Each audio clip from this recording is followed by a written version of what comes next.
Russia is enjoying its biggest increase in tourism since perestroika in the 1980s. The British were the fourth largest group of visitors last year. The cool political climate in Anglo-Russian relations doesn't seem to put off those who are keen to find out what Russia is all about. In the past few months, the number of flights to Russia has increased dramatically, and that has coincided with a significant relaxation in visa regulations by Moscow. As a result, this travel agency has been doubling business every 6 months.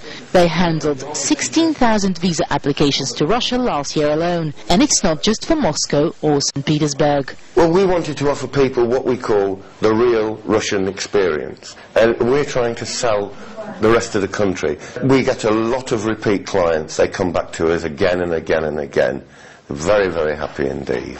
The Russian consulate, which issues the visas, is busy trying to satisfy demand.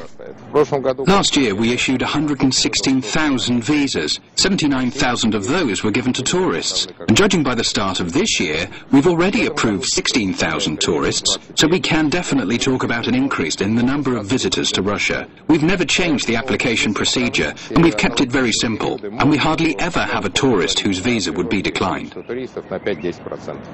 Those queuing for their visas told us why they're attracted to visiting Russia. Great culture, great sights and beautiful women.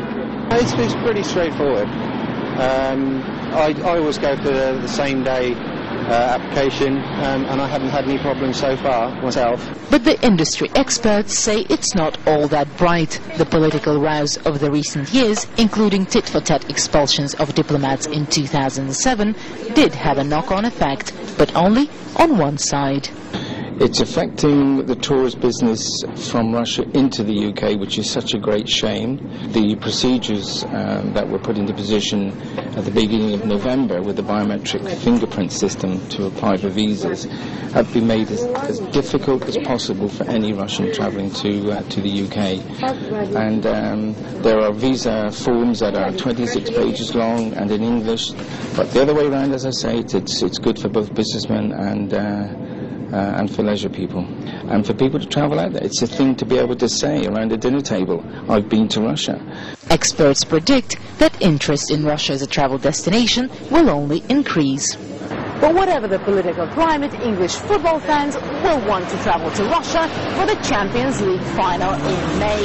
The travel agents say they'd rather not wait until their team gets through and should start applying for their visas sooner rather than later. And this queue at the Russian consulate in London is bound to get much longer. Daria Pushkova, Russia Today, London.